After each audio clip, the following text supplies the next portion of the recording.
कभी सोचा है कि आज की दुनिया में कुछ देश इतने अमीर और कुछ इतने गरीब क्यों हैं? इस सवाल का जवाब एक 200 साल पुरानी कहानी में छिपा है। ये कहानी है राष्ट्रों के बनने की, साम्राज्यों के बिखरने की और इन सब का ग्लोबल अर्थव्यवस्था पर क्या असर हुआ उसकी। तो चलिए समझते हैं कि हमारी आज की दुनिया का ताना बाना कैसे बुना गया। चलिए कहानी की शुरुआत करते हैं 19वीं सदी से। ये वो दौर था जब यूरोप का नक्शा एक बार फिर से बन रहा था और यहीं से ग्लोबल पावर के एक नए युग की नींव रखी जा रही थी। तो बात है 1848 की। पूरे यूरोप में जैसे एक क्रांति की लहर सी दौड़ गई थी। लोग आज़ादी और लोकतंत्र के आदर्शों के लिए सड़कों पर थे। लेकिन ज्यादातर क्रांतियां नाकाम रही और इससे नेताओं ने एक कड़वा सबक सीखा कि सिर्फ जोशीले भाषणों और आदर्शों से देश नहीं बनते। इसके लिए चाहिए थी असल ताकत, कूटनीति और कभी-कभी ताकत का बेरहम इस्तेमाल भी। और इसी नई यथार्थवादी सोच को शायद सबसे बेहतर तरीके से बयान किया प्रशिया के चांसलर ओटो वॉन बिस्मार्क ने। उनके ये शब्द ब्लड एंड आयरन यानी खून और लोहा जर्मन एकीकरण की पूरी रणनीति का निचोड़ बन गए। तो सवाल ये है कि बिस्मार्क ने ये किया कैसे? देखिए, वो बातों से ज्यादा काम में यकीन रखते थे। उन्होंने बड़ी ही चालाकी से एक के बाद एक 3 बड़े युद्ध लड़े। हर युद्ध के साथ उन्होंने जर्मन राज्यों को प्रशिया के झंडे के नीचे एक साथ लाने का काम किया। और इसका नतीजा ये हुआ कि यूरोप के नक्शे पर 2 नए बहुत ही शक्तिशाली देश उभरकर सामने आए, इटली और जर्मनी। ये सिर्फ देश नहीं थे, ये इंडस्ट्री और मिलिट्री ताकत के नए पावर हाउस थे, जिन्होंने यूरोप और बाकी दुनिया में शक्ति के समीकरण को हमेशा के लिए बदल दिया। अब जब ये नए ताकतवर देश यूरोप में उभरे तो इसका सीधा असर पूरी दुनिया पर पड़ना ही था।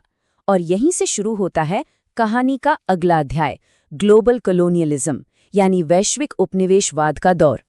जरा सोचिए, कुछ लोग एक कमरे में बैठते हैं, एक महाद्वीप का नक्शा निकालते हैं और उस पर स्केल रखकर सीधी सीधी लाइनें खींचकर उसे आपस में बांट लेते हैं। जी हाँ, बर्लिन कॉन्फ्रेंस में ठीक यही हुआ। यूरोपीय ताकतों ने अफ्रीका को अपनी सहूलियत के हिसाब से ऐसे बांटा जैसे वो कोई केक हो। वहां रहने वाले लोगों से किसी ने कुछ नहीं पूछा। और ये लाइनें सिर्फ नक्शे पर नहीं खींची गई थीं, ये जमीन पर बंटवारे की, संघर्ष की एक ऐसी कहानी लिख रही थी जिसका असर आज तक पूरे अफ्रीकी महाद्वीप में महसूस किया जाता है। इन मनमानी लकीरों ने क्या किया? इन्होंने एक ही कल्चर के लोगों को अलग अलग देशों में बांट दिया, सदियों से एक दूसरे के दुश्मन रहे समुदायों को एक साथ रहने पर मजबूर कर दिया, हजारों साल पुराने व्यापार के रास्ते बंद कर दिए। असल में इन्होंने संघर्ष के वो बीज बो दिए जिनकी कड़वी फसल आज भी कई अफ्रीकी देश काट रहे हैं। लेकिन देखिए, इतिहास का पहिया हमेशा घूमता है। यूरोप की ये बादशाहत हमेशा कायम नहीं रहने वाली थी।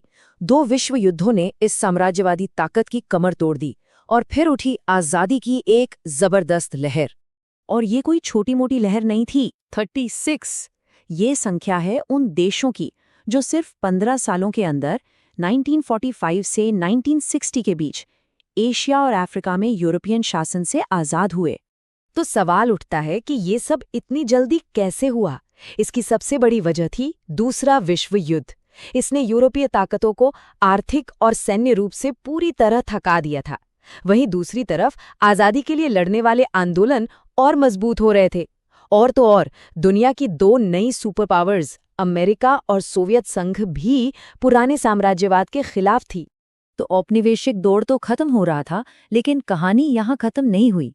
इन नए नए आज़ाद हुए देशों के सामने एक नई चुनौती खड़ी थी, कोल्ड वॉर की दुनिया, जहां अमेरिका और सोवियत संघ के बीच की खींचतान उनकी किस्मत तय करने लगी थी। तो अब तक हमने राजनीतिक उथल-पुथल की बात की, साम्राज्यों के बनने और बिखरने की, लेकिन इसका आम इंसान की जेब पर, उसकी कमाई पर क्या असर पड़ा? चलिए अब इस कहानी के आर्थिक पहलू को देखते हैं। जब हम पिछले 200 सालों के इकोनॉमिक डेटा को देखते हैं ना, तो एक बहुत ही दिलचस्प कहानी सामने आती है। ये ग्राफ हमें वही कहानी दिखाता है कि कैसे दुनिया में अमीर और गरीब के बीच की खाई पहले बढ़ी, फिर एक जगह ठहरी और फिर घटने लगी। इस पूरी कहानी को हम 3 हिस्सों में बांट सकते हैं। पहला दौर था द ग्रेट डाइवर्जेंस का, जब पश्चिमी देश औद्योगिक क्रांति की वजह से बाकी दुनिया से बहुत आगे निकल गए। दूसरा दौर था कोल्ड वॉर का, जब असमानता अपनी चरम पर थी। और तीसरा और मौजूदा दौर है द ग्रेट कन्वर्जेंस का, जहां चीन और भारत जैसे देशों के उभार ने इस खाई को कम करना शुरू कर दिया है। तो ये जो पहला दौर था द ग्रेट डाइवर्जेंस, ये वो वक्त था जब दुनिया में अमीर और गरीब के बीच की खाई बहुत तेजी से बढ़ी। हालात ऐसे हो गए थे कि किसी की आमदनी इस बात से तय होने लगी कि वो किस देश में पैदा हुआ है। देशों के बीच का फासला ही असमानता की सबसे बड़ी वजह बन गया। लेकिन फिर कहानी ने एक यू टर्न लिया। जो खाई 150 सालों से बढ़ रही थी वो अब भरने लगी, और इसका श्रेय जाता है एशिया की उभरती हुई अर्थव्यवस्थाओं को, खासकर चीन को। उनके तेजी से हुए विकास ने इस फासले को ऐतिहासिक रूप से कम किया है।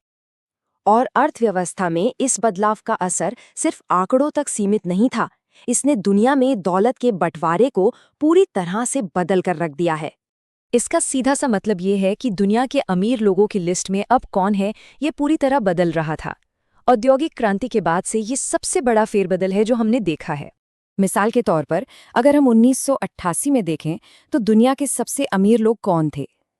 लगभग सभी पश्चिमी देशों से थे। अमेरिका, पश्चिमी यूरोप, जापान। उनका दबदबा साफ दिखता है।